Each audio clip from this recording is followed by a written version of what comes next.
This is RJ City, and you are listening to Let the Hate Flow Through You with Jeremy Shear and El Giordano Diablo. Let the hate flow!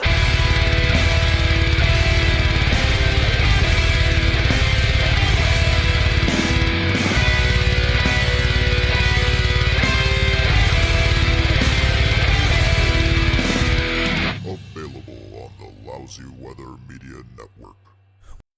Welcome to Let the Hate Flow Through You, your weekly dose of audible hatred. I'm Jeremy Shear. El Giordano Diablo. And this week we are joined by comedian, producer, and just this past week, number 3 roast battle in the world, it's Justin Palko. Yes, that's me, number 3. Welcome. Well, hey, I mean, that's, people, the whole if you're not first, you're last, fuck that. Like, if you come in top 10, Yeah. depends on how many out of how many people, but if you come in top 10, you're doing all right. 3 out of 16, I would say, is good. Yeah, And absolutely. it's my first time getting on after several submissions, so I'm just grateful to be here. Look at this guy. It's all humble and shit. Yeah. I like that. But also it should have been one. But I mean, yes. A man spoken after my own true heart. I love that. I was at that battle. It was very fucking good. It was Justin's best performance I've ever seen. And first of many this year. yeah, it's going to be a big year for Cleveland. But enough about the other project Yeah. that is everywhere here. Justin, why do you hate 12-step programs? Oh, I'll give you the long, but the short of it is they're very exclusionary. It's our way or the highway. Agreed. And after being in there for a long time and trying other things, it's very gray. Addiction and drug use, it's all very gray. And what recovery means is they try and define it as this one specific thing: is you don't do any drugs ever. Even some of the extremists who don't take Tylenol, even, or think that like all mental health stuff is using, right? And I found that is very exclusionary. And I was like, this can't be the only thing that works. But I did it. I did NA, a 12-step program for like 2 years. I was clean, and I had service positions. I did all that stuff, breaking anonymity here. But, and then as soon as I got high, people just like who are my friends for years just weren't my friends anymore. That's the thing, is like the exclusionary shit that you're talking about is unless you play by their fucking rules. And like the moment, because I did 4 months in rehab last year. I was at Stella, and like it was good for me, absolutely, but like I was never going to buy into all that. It's just not who I am.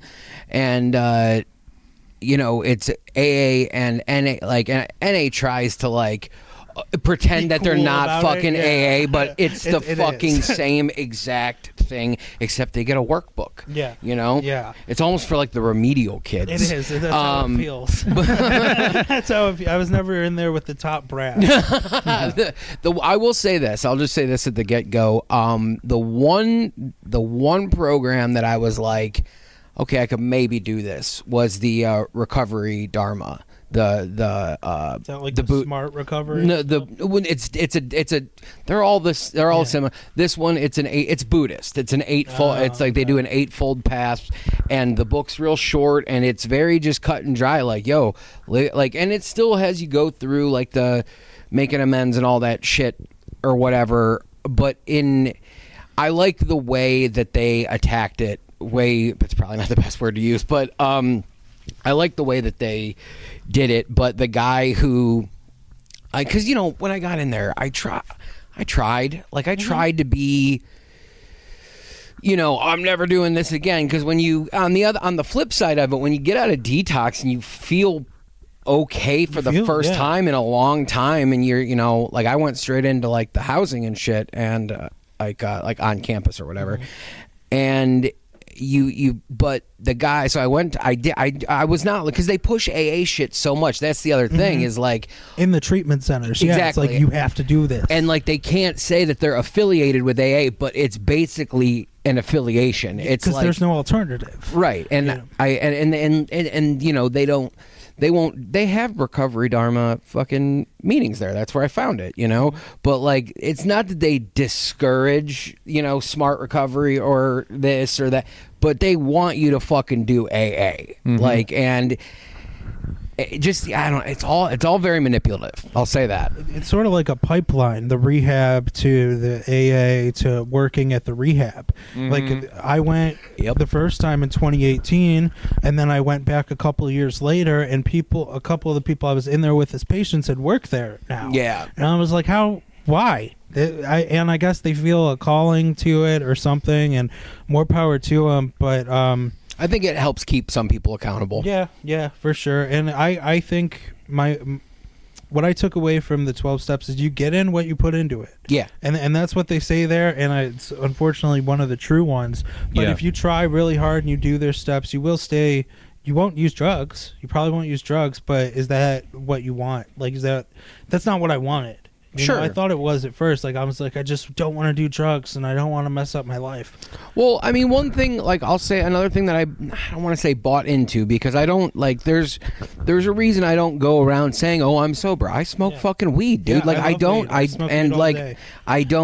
I don't give a fuck what anybody else thinks about it. Like, nobody is going to define my sobriety, and that's why I don't even use that fucking word, because I don't like to be somebody that I don't practice what I preach. Yeah. And that's like, you know, just because I'm good at talking, I guess people told me, oh, you should be a counselor, and it's like, I could, I guess, but I'm not gonna go in and fucking lie to people. Yeah. You know. Yeah, I do what works for me now, and what's worked for a while is I had to like tear it down of what I didn't like about AA or what I hated. So that's the podcast, what I hated. And it's they tear you down. They make you say, I can't do this. I'm Right. powerless. I need God.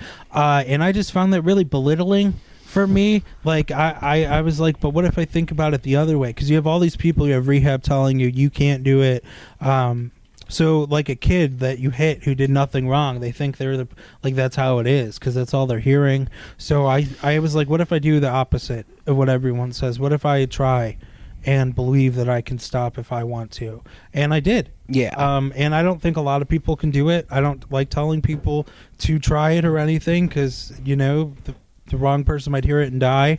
Yeah. You know, but I just my life is good now. Well, that's the thing is, you know, they tell you in there, oh, you can't compare yourself to other people. Your recovery to other people, Yeah. while they simultaneously are low key comparing you to everybody else. Yeah, and it's they like, want the most time. They're like, hang out with the people that have the most time. right. And don't even get me I mean, I guess we could get into that now, but like the fucking one of the things that turned me away from it, and it's not even the guy that, you know, because Sheer was my sponsor while I was in there. I needed somebody on paper, and he fucking and They asked me, are you willing to die for him?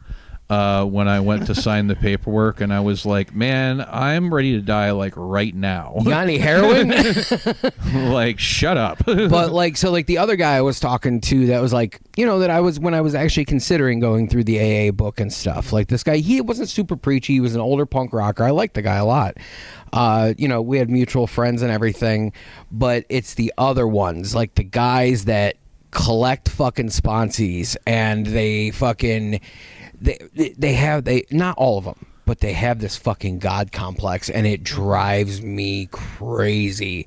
Like to go in, because, you know, you had to go to however many meetings a week and shit. Yeah. So you go to, you know, certain Slip ones. sign. Yeah. And fucking, you got like the same dude saying the same shit every week, thinking he's like some badass motherfucker. It's like, dude, you're actually pretty fucking lame. Well, I had the guy, a guy I got close with there at first. I was like, this guy's got it together. He's had years clean. He used to do all this crazy stuff he would talk about. And I asked this guy to be my sponsor.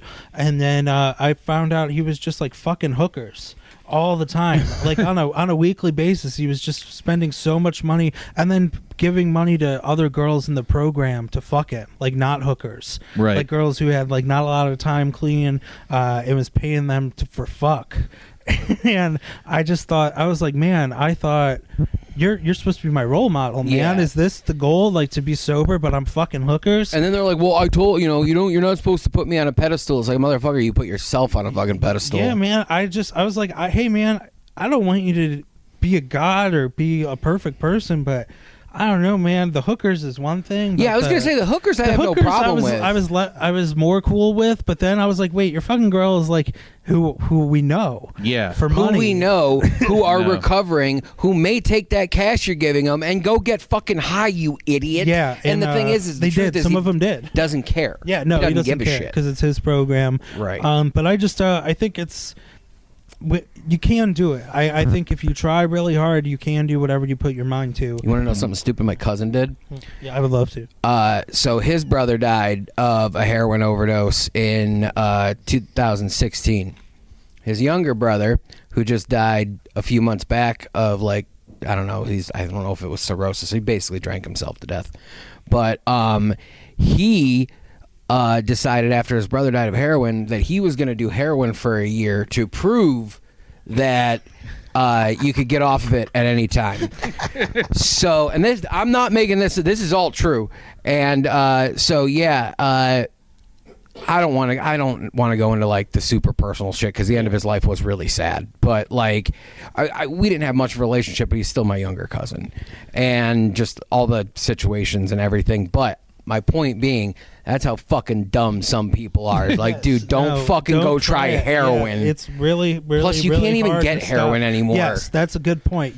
The first time I went to rehab, I pissed positive for heroin only. The second time I went, it was heroin and fentanyl, and the third time I went, it was just fentanyl in my pee.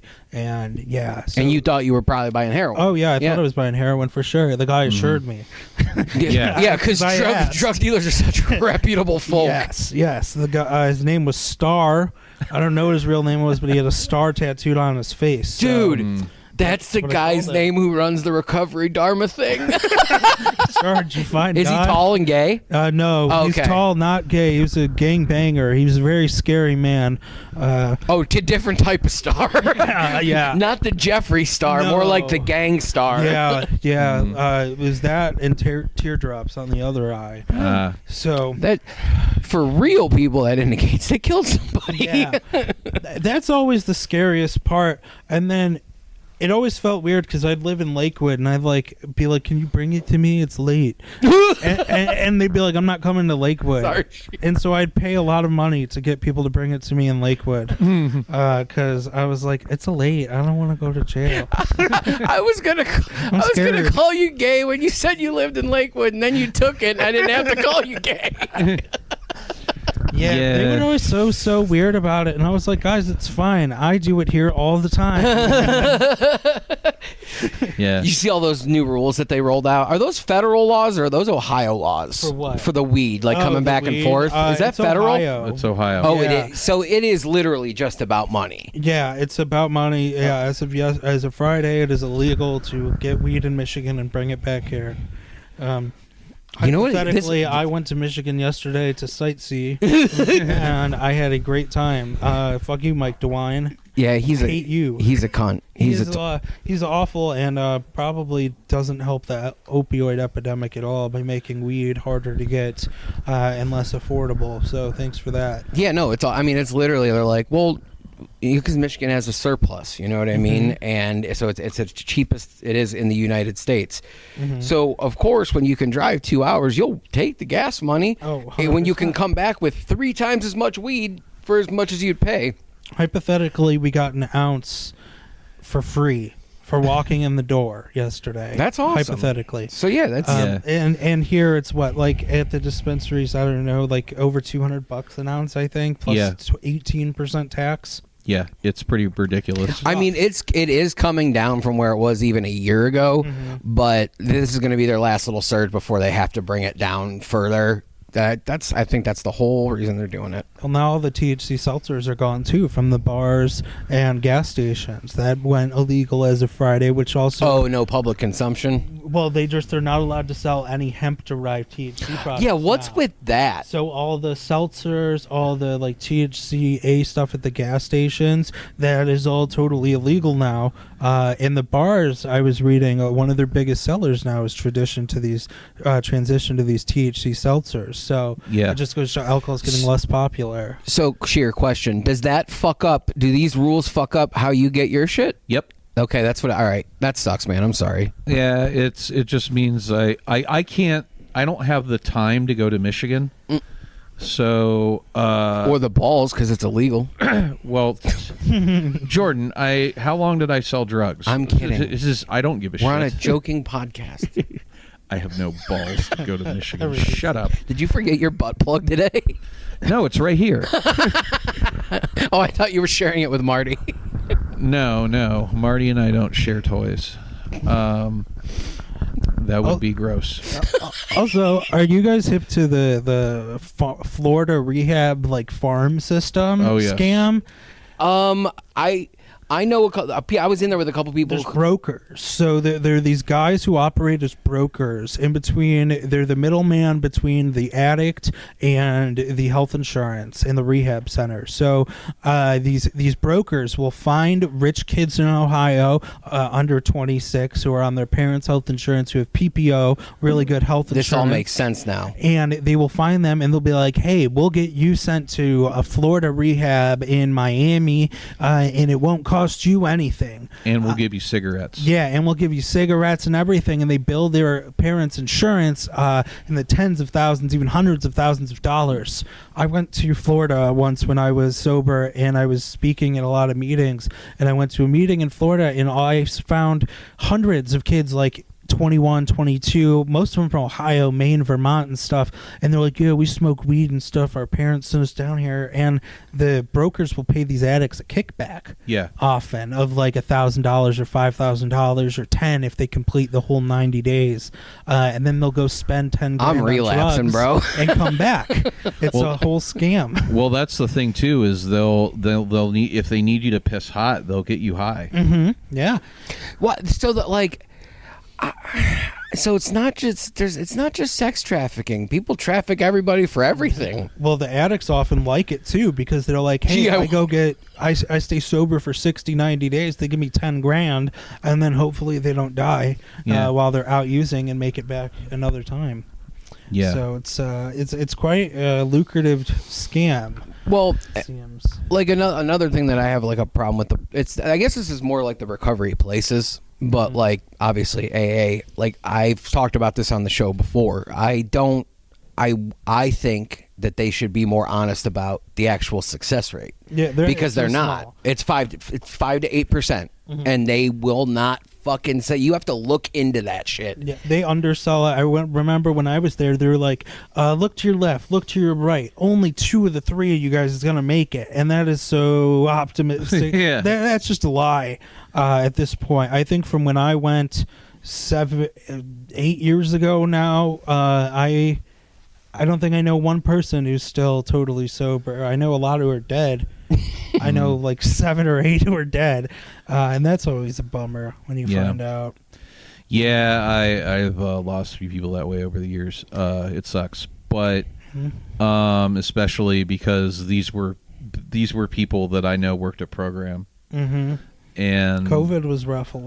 There was a guy that he actually used to like bring packs of cigarettes just for the house and shit. I think he had been sober 3 or 4 years. He was doing really well, and like before I got in there, I guess he had like a real bad accident at work and it like fucked up his hand. And like pain, and I don't know if they weren't giving him, perks or whatever. But I can't imagine that they weren't, or if he didn't want to take them. But anyway, it turned out he came in one Friday, he did a meeting, he was dead Monday because he and his daughter found him in the bathroom. He couldn't take the pain, went and got fentanyl and dead. Yeah. Yep. The withdrawals are crazy too. Yeah. For I mean, even like the alcohol and benzos. That's what I went through. Yeah. That's what I went through. That I've sucked. seen seizures from guys in there who didn't get enough Valium and stuff. Yeah. Withdrawing, just totally seize and fall. That stuff's nothing to the withdrawing stuff. That really sucks. I showed up at a free rehab once when I was like 19 before I had health insurance. And I showed up there after weeks of calling because my mom was making me because she caught me Right. getting high. Yeah. And I had to keep calling every day for a bed. It's in Parma. It's where they send guys from county a lot of Okay. the time. It's called I'll remember, but 90% of the guys there were county. Okay. And so I call. I finally get a bed, and they're like, yeah, you can come in. I go in. It's the second day, and I'm like, when do I start getting like Suboxone or like stuff for detox? And they're like, we don't do detox here. What? And I'm like, I'm sorry. They're like, yeah, you're supposed to detox somewhere else before you come here. I was like, no one told me that. So Yeah, that's a bad program. yeah, it was bad. I made it to the second night. I think I got there on a Thursday, and it was Saturday night, and I was like, I need a Benadryl and like Imodium because I'm pooping my pants. Right. Yeah. Because that happens. And they're like, we're not allowed to legally give you anything until Monday when there's a doctor here. And this is Saturday night, and I was like, okay, and I left. I walked home. I walked like 4 miles home, and my Jesus. mom was not. She wasn't thrilled, Jeremy. I'll Yeah. be real. Yeah. I had to check into IOP the next day, which is intensive outpatient. Yeah. And it's like 4 days a week for 3 hours a day with a bunch of strangers, and that's Yeah. For like 10 weeks. yeah, for like 10 weeks, and that stinks. I graduated early.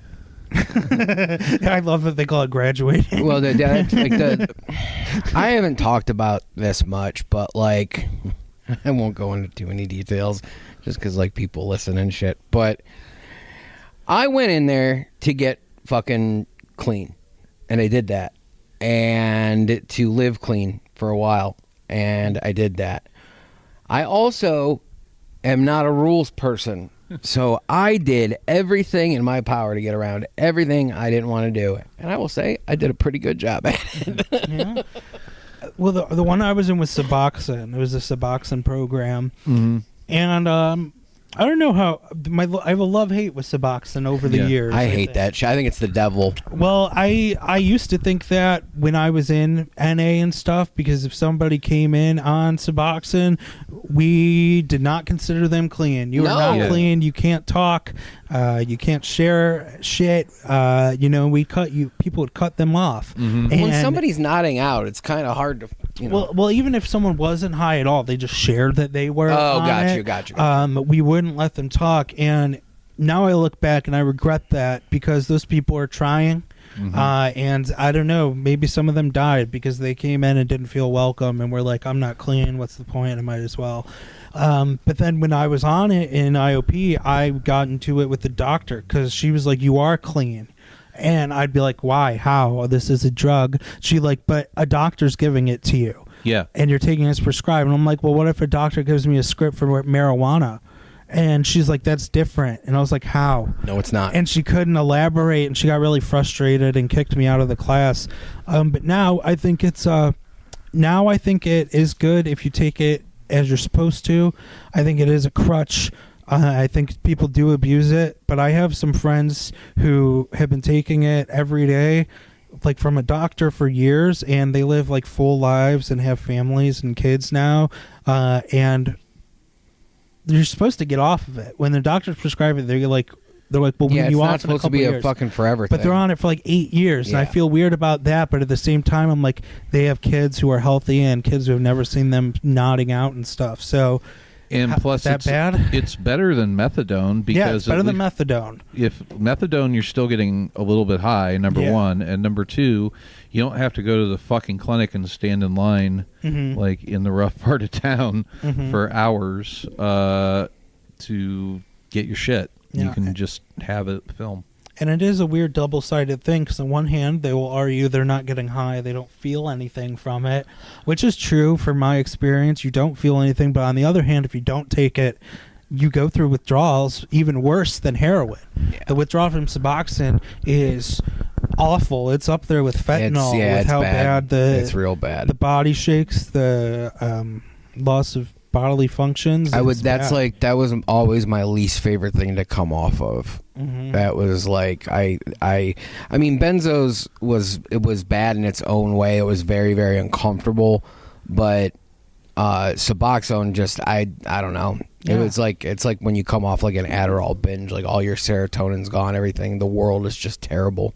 Yeah, and my friends who are on it for years, I asked them like, "What are you gonna do?" And they're like, "I don't know if I never get off of it." Because how bad's the withdrawal going to be after 7 years? 2 pills a day, 1 pill a day. You know? I'm just grateful I'm not in the boat because it's not fun. It's not fun at all. Did you guys ever get hallucinations when you detoxed? Yeah, I remember being in a meeting, like fresh out of rehab detoxing, and the floors were moving like this, and I was like, did I take drugs and forget? Did I relapse or something? And I was like, I can't tell anyone because I'm too new. They'll not believe me that I'm not high. So yeah, I've seen some weird stuff. Auditory too, for sure. The auditory is my least favorite because that's hard to like. If I see like an imp like laughing at me in the window, like clearly there's something off. But if I hear like people from far off places calling my name, that's harder to shake off. Yeah, for sure. If you hear something, no, you didn't.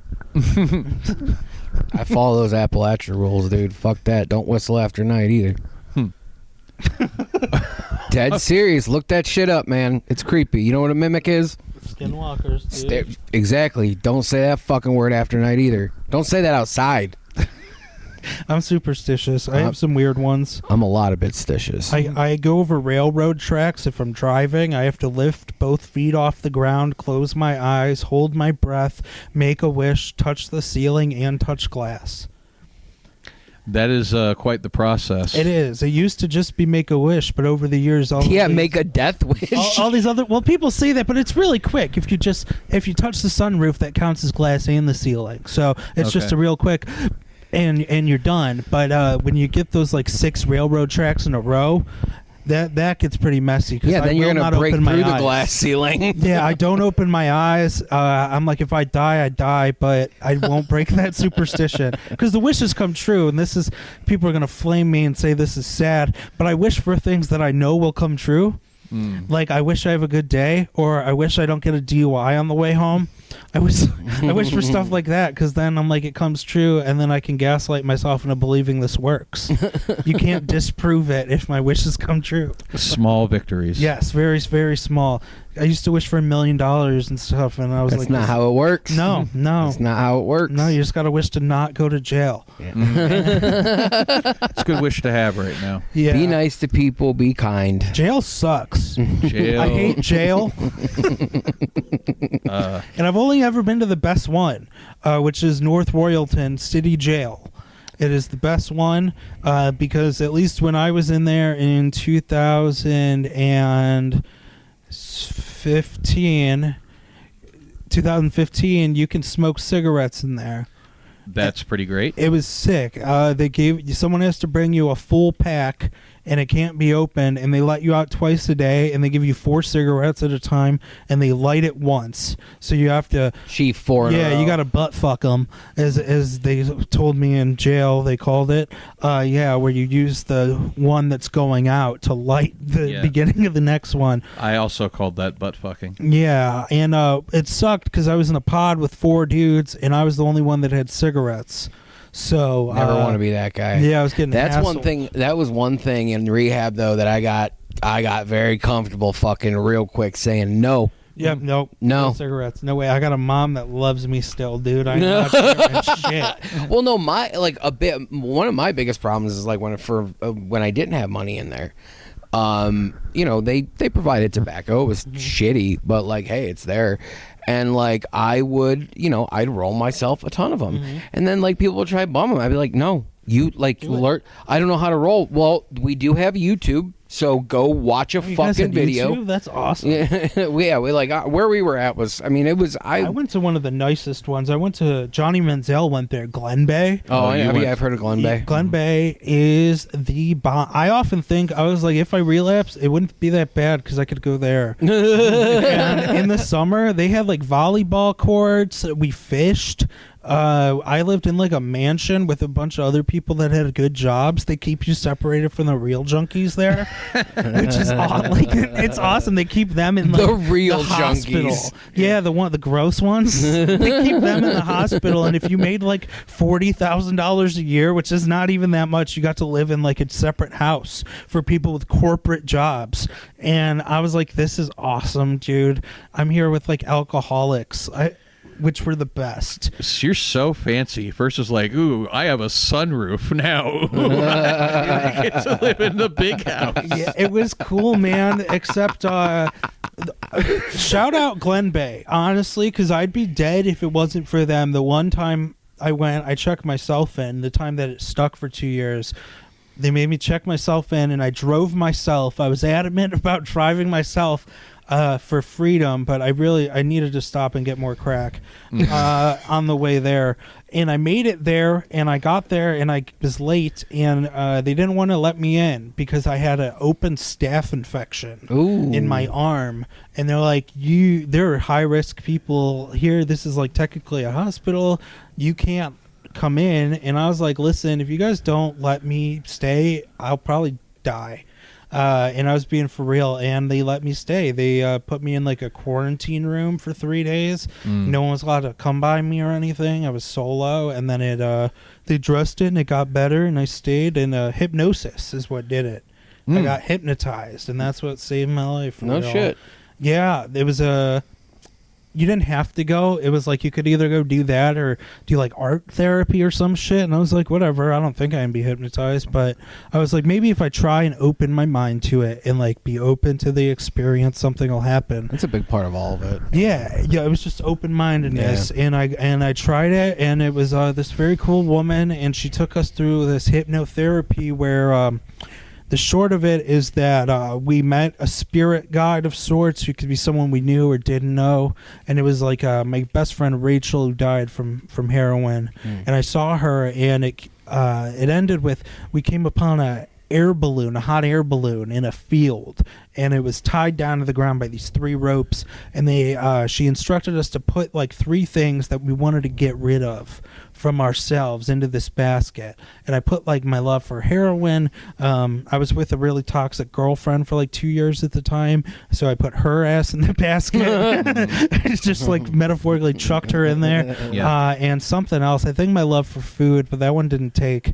And then she had us like cut 2 out of 3 ain't bad. 2 out of 3 ain't bad. She had us cut the ropes to the air balloon, and when the air balloon left, I woke up and I just totally felt better. I called my girlfriend at the time. I was like, I never want to talk to you or see you again.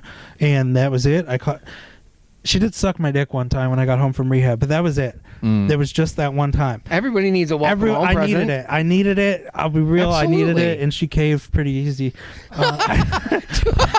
But she's been sober this whole time since then. She's been sober for like 8 years. Sucking your dick got her sober. Yeah, I think so. She sucked the soberness out of you. I ruined her life real bad.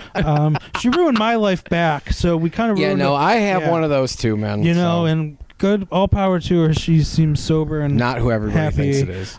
But yeah, man, the hypnosis, it just really worked, and it worked for like a couple years until what happened, how I relapsed was that I cheated on my girlfriend at the time with my ex-girlfriend because my girlfriend didn't suck my dick ever.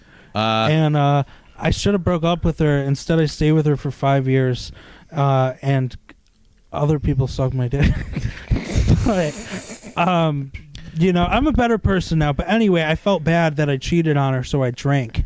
And that's how I relapsed after 2 years. And then I was like, I didn't instantly start doing heroin and stuff. And I was like, they lied. They lied to me.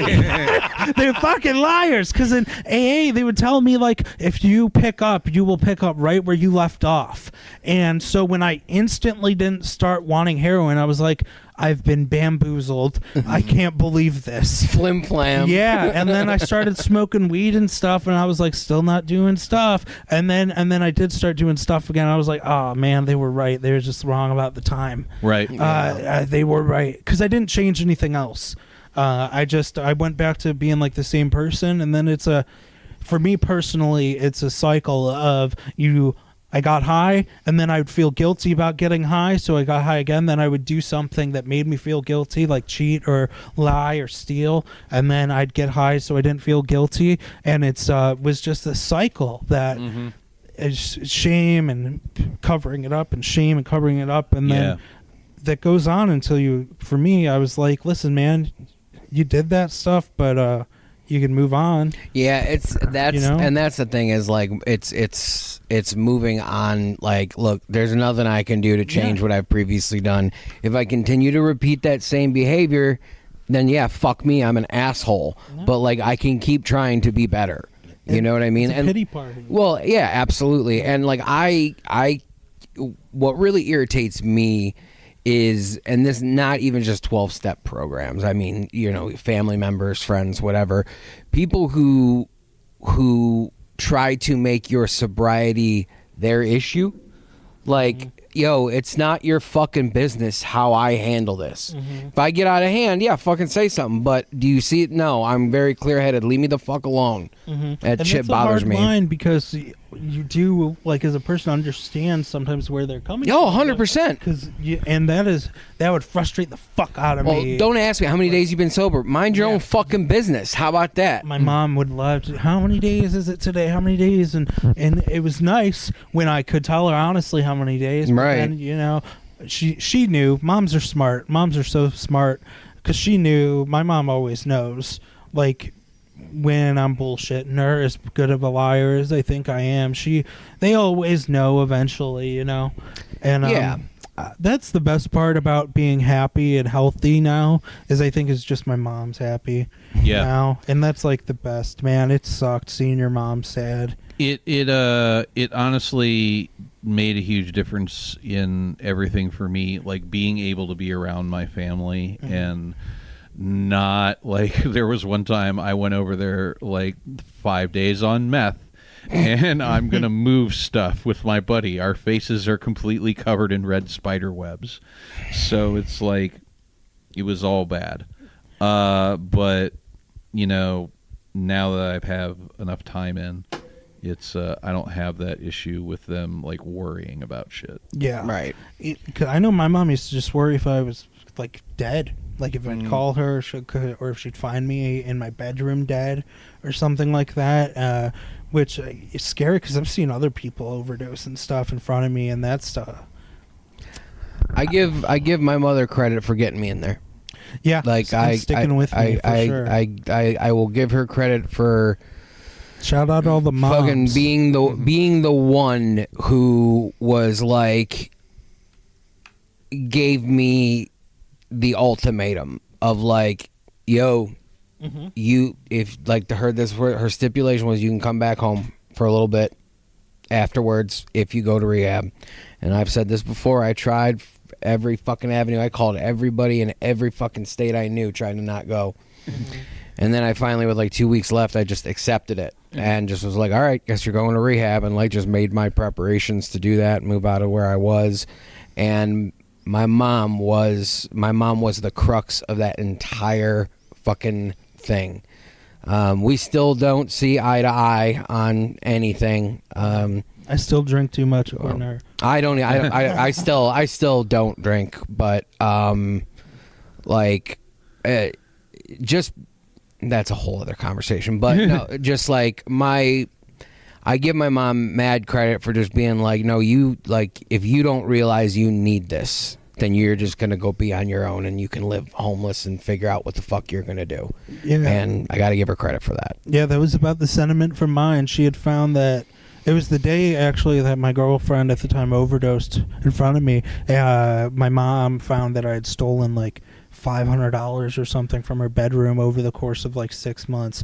And she didn't even know what the hell was going on at the hospital. But she was like, yeah, dude, you're rehab or out of my house. Have fun living in your Buick Century. which I was for 5 minutes seemed like a good idea. And then I tried to, try to figure every way out of it. And then I went, and I'm really glad that I went, man, because I don't believe in all the stuff that they teach you there, but I think there is a lot of stuff that you can pick and choose. And those are the people that I didn't mean to cut you off, but those are the people that you learn to trust in rehab are the ones who straight up come to you, the ones you know are fucking real, and they're like, look, take what works for you and leave the rest. Like, they're not those by the book, and I get it. You have like those. I was an atheist for a long time. I was an agnostic for a long time after that. And like you see all these different types of AA meetings where they're trying to appeal to different people, and I get that and I like that. But like the core sentiment of some of it, I've read it. I think Bill W. and fucking what's his name, I think they're really both full of their own shit too. Yeah, they cheated on their wives and did LSD all the time, and cheated on their wives after getting sober. So I think there's a lot wrong with them. But like you were saying, the non-traditional ones, there's a shout out if you think you want a meeting, but don't. This isn't promotion, but there's a meeting that. For non-traditional believers, for spiritual non-traditional people at the Lakewood Library.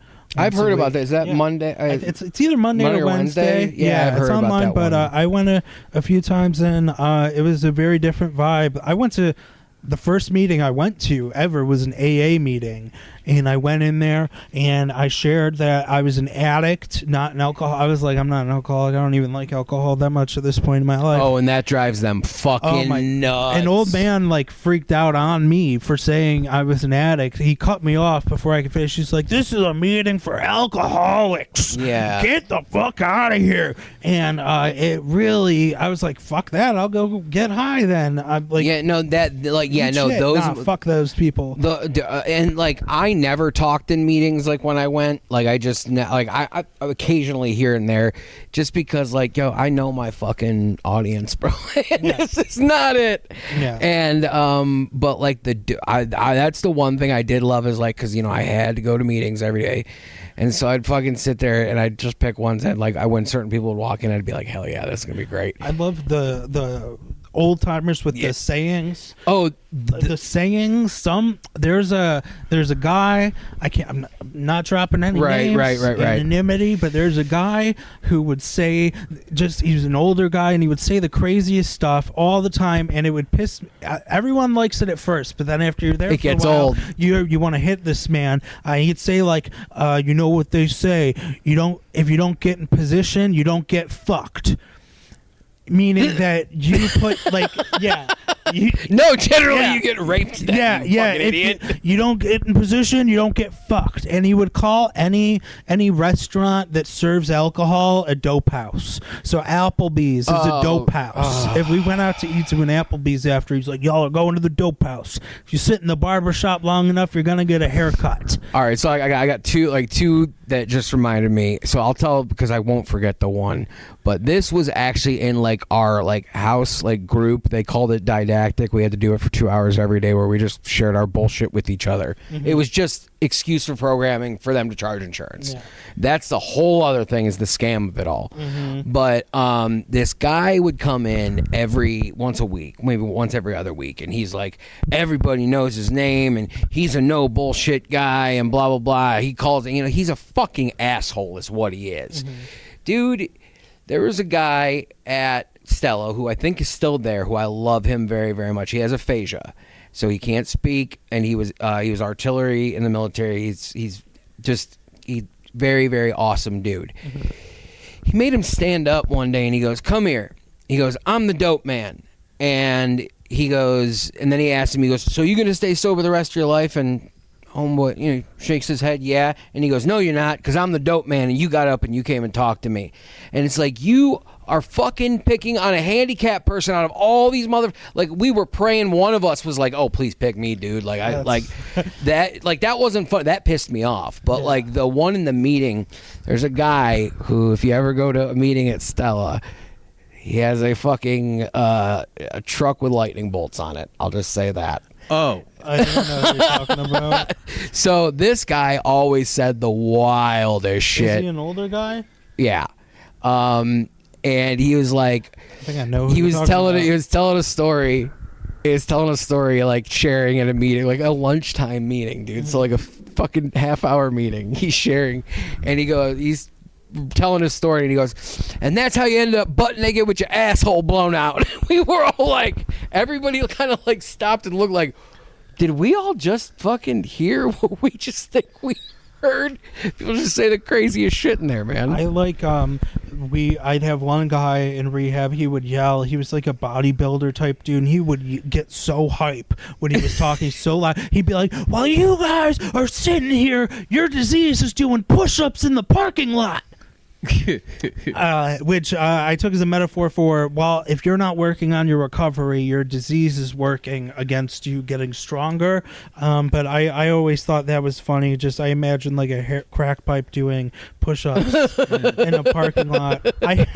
Dude, just syringes going up and down. The first time I went to rehab, I did not know how to smoke crack right. I didn't know where to buy a crack pipe. I didn't know about Chore Boy, which is like the metal cleaning, the copper cleaning pad that bristles that you stick inside of a glass stem to smoke crack. But I didn't know that. We don't condone any of that, by the way. We don't condone any of that. You can't go to any gas station in Akron and get a Chore Boy, a glass rose, and all right.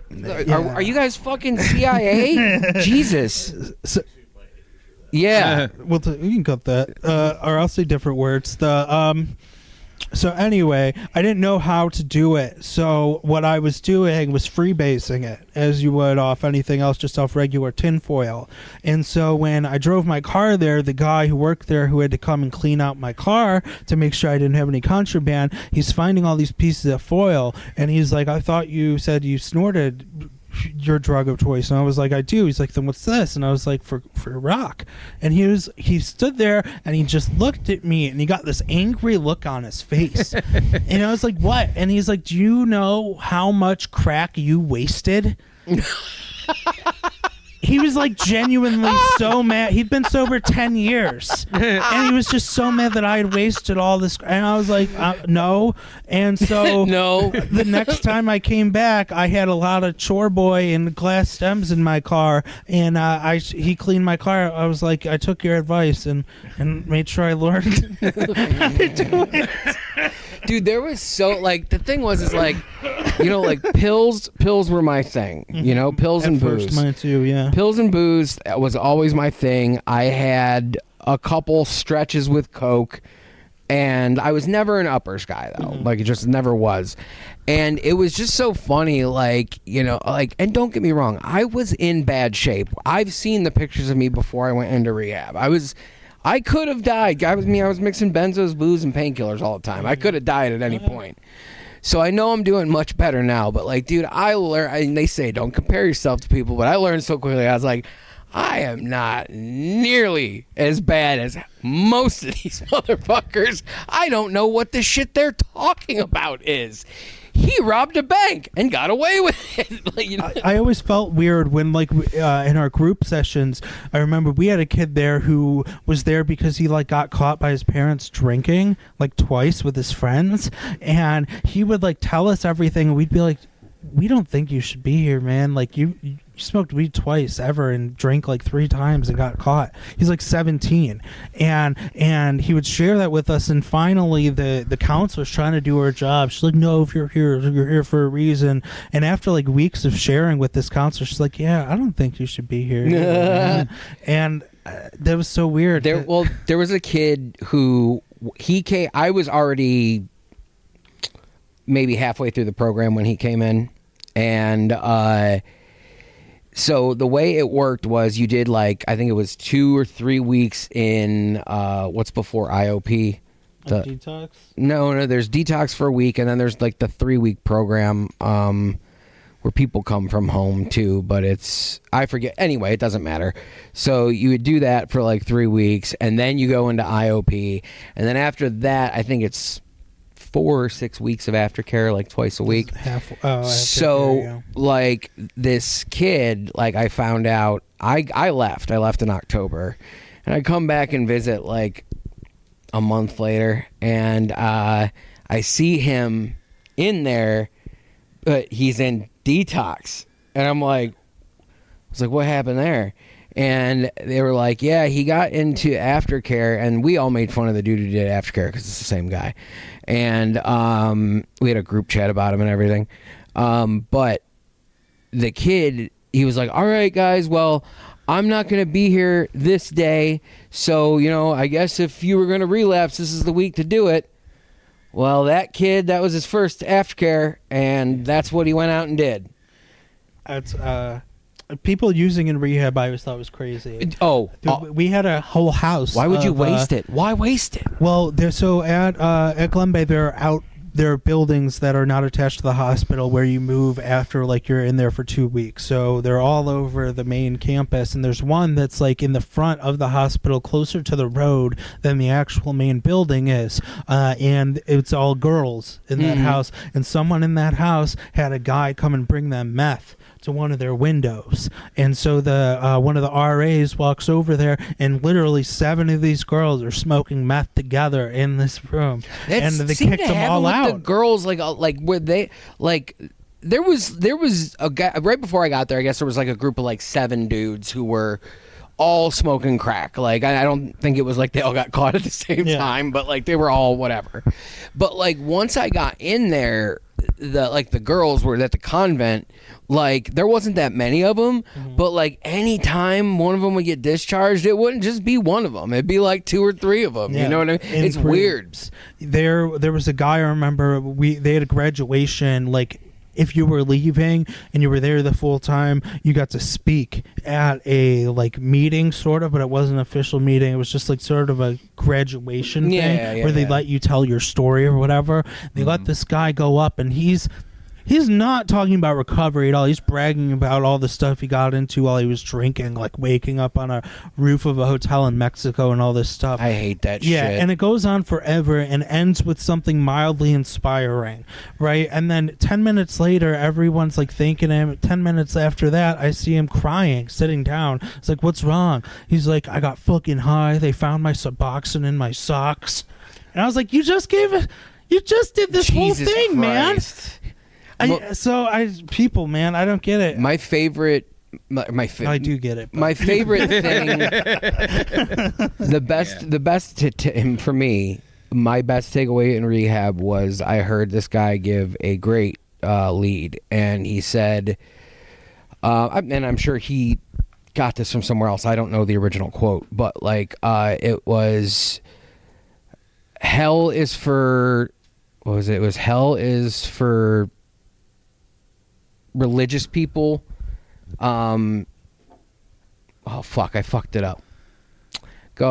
I'll have to think about it for 2 seconds because it was such a good fucking quote. One in a good share was pain is inevitable, but misery is optional. Oh, something like that. It was hell is for people, or religion is for people who are afraid to go to hell. Spirituality is for people who have been there and come back. And I was like, nice. That hit me like a fucking ton of bricks. I was like, oh shit, yeah, that's legit. The best advice I ever got in a meeting was don't smoke crack with Anthony Sowell. Sort of like what they told me at the very beginning. They're like, just come to me. Was this before or after he got caught? Oh, this was. Is that the guy who stole the mixtapes or whatever? No, Anthony Sowell was the serial killer, the Imperial Avenue killer. Oh, okay. The one that buried covered women on the walls and shit. The one that covered up for years because they blamed the smell on the sausage factory nearby. Yeah, that's. I met a woman in AA that smoked crack with him, and then she found out what he was about and was like, oh no, and got clean. Wow, that's crazy. Yeah. It's crazy what happens to people who get high and how close it is to happening to you. Yeah. Sometimes, like I had a friend I met in rehab. He's in prison still. His name's Scott, and one day I'm sitting at a meeting and my mom texts me and she's like, I'm so glad you're sober. This could have been you. She saw a news story.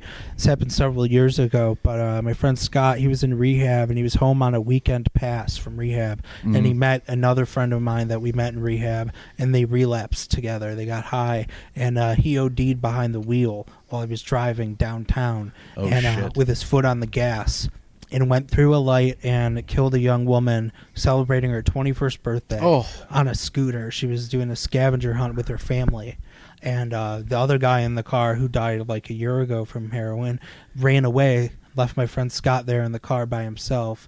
And my friend Scott he's in prison. He got the mandatory 8 years, and his license is suspended for life, which I didn't even know they could do that.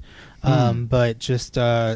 so crazy. When I was younger, something very similar almost happened to me behind the wheel of a car. I thankfully didn't hurt anybody. No one was hurt, and no one crashed or anything like that. But it's just it's very scary, and I think that it's hard to not be spiritual in some sense, to see that I've never hurt anybody and I'm alive and stuff. So I'm some sort of spiritual, I would say. Only person I've ever physically hurt is myself. Yeah. And that is that I've done a lot of emotional damage for sure, but like physically only ever hurt myself. Yeah. I hurt myself on purpose once I needed money for drugs really bad, and I didn't have the balls to just straight up steal from this guy. So I hit up a guy I knew who liked pills, and I was like, yeah, do you need some? I can get them for really cheap.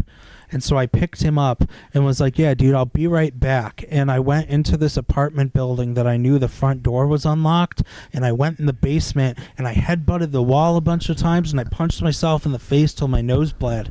And then I limped back to my car, and I told this guy I got jumped by like 3 dudes and they stole his money. And he felt really bad and gave me $20 because he felt so bad. And then I took all his money and I went and bought drugs. And yeah, sorry, Brandon. I never paid you back for that like 12 years ago, but I am sorry. You Fight Clubbed yourself. I did. I did it. I didn't even think about that, but yeah, I did. And he felt so bad about it. I limped really good. I limped like I looked pigeon-footed. Man, this nice man's just trying to get fucking pills, you know? I think to this day he just really thinks that like he had a part in me getting beat up, and he feels bad about it probably. I tried to find him on Facebook, but he blocked me. And I was going to apologize and give him money, but, you know, he's probably better off, I hope. Let's hope. Let's hope so. But, yeah, I think all in all, man, just if you want it bad enough, if you find a reason, you guys... you will get the drugs. Yeah, if you want it. Yeah, you can do whatever you put your mind to. Yeah. It's... The main problem I have with 12-step programs is the predatory nature of it. You brought it up earlier. Yeah. With the sponsor paying girls to fuck them, but that is a common practice. 13th step is I was going to say, what's the term for it? 13th step in. It's bullshit, and I hate it. And the fact that you were forced to go for a wide variety of, like, I was sold weed, and I had to go to AA. Mm-hmm. Like, there's no reason for me to be in there. But the shit that I saw that happened at these meetings just pissed me off. Yeah, a lot of young women taken advantage by older dudes with time. Mm-hmm. And old lesbians, too. Oh, yeah. I've seen them be just as bad as some of the dudes, man. Yeah. Predation is not necessarily only reserved for the masculine persuasion. Definitely. But, you know, if the take what you leave, take what you can and leave the rest behind thing is true. Yeah. But I think of it like the Rat City experiment. Have you heard of that? Yeah. You guys? It's they took a bunch of rats and they gave it a bunch of cocaine. Oh, yeah. And the rats are loving it. They love cocaine. They're having so much fun on cocaine. But then they give it cocaine, but then they also give it like a jungle gym, like tubes to run through and balls to play with and like cheese and female rats to bang and like a bunch of other stuff. And once they have that, they like stop touching the cocaine altogether. And I always think about that because it makes me think about AA, and like for me, that's what it boils down to, the opposite of being in active addiction is not complete abstinence. It's living a meaningful life, and that's like what comedy, my girlfriend, school, my Pokemon cards and Legos I'm into.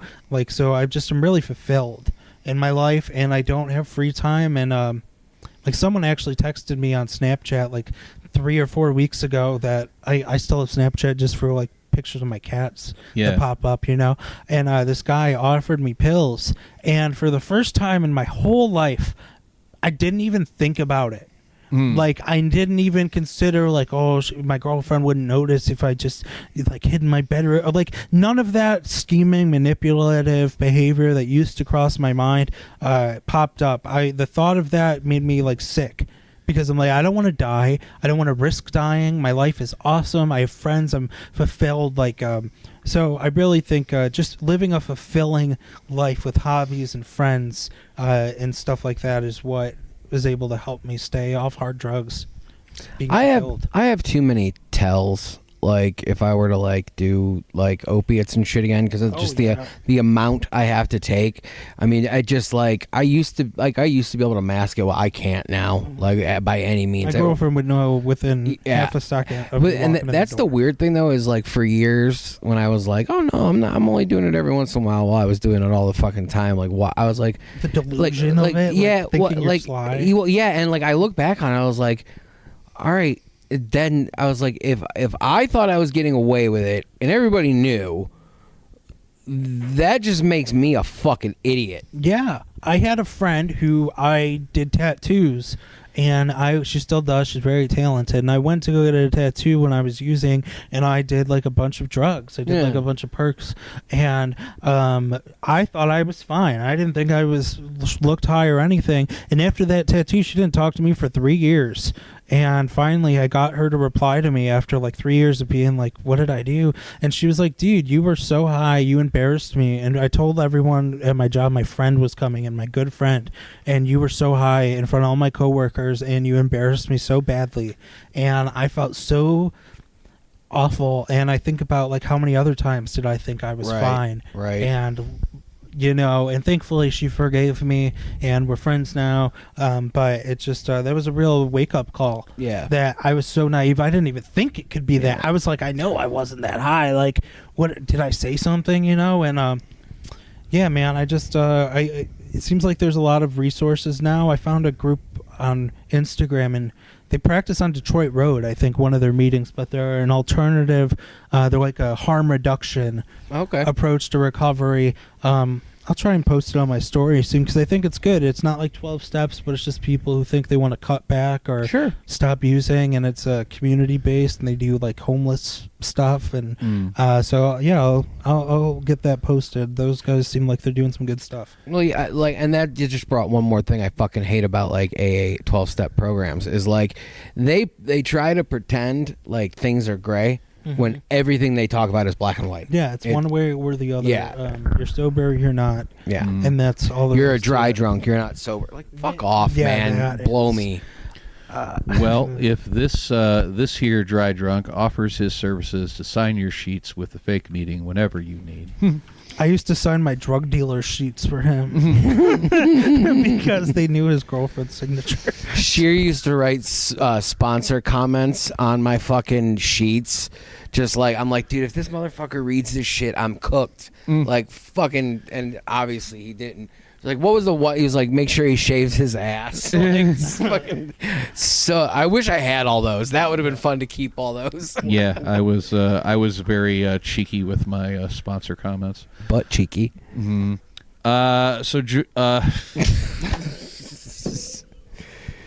All right. Did you just call me a Jew? No. I just all of a sudden the normie of everything hit me. That's all. Justin, where can we find you on the internet? Justin B Joking, like BE joking, because I do be joking. That's a good handle. I like that. It is. I wish my last name started with a B instead of a P. It'd be funnier, but I think if I put Justin P Joking, people would spell P the word, and they wouldn't find me. No. They would not. And then people would call me Piss Boy and stuff, and I wouldn't like that very much. I have a whole other rehab story about Piss Boy, but that's another time. So, Jordan, I don't think we're going to find anybody that hates 12-step programs as much as Justin Palko. No, there is another. And scene. I won't apologize again. I'm a repeat offender. You can see right through my skin. I don't care about making mistakes. I keep setting up and falling on my face. Feed me numbing agents. Drag me to the ring. Another discharge paper. Diagnosed in drunkenness. I keep my bruise and my brain and under the punches. And I was meant to take. This has been a Lousy Weather Media Network production. Find new episodes and archives at lousyweathermedia.com.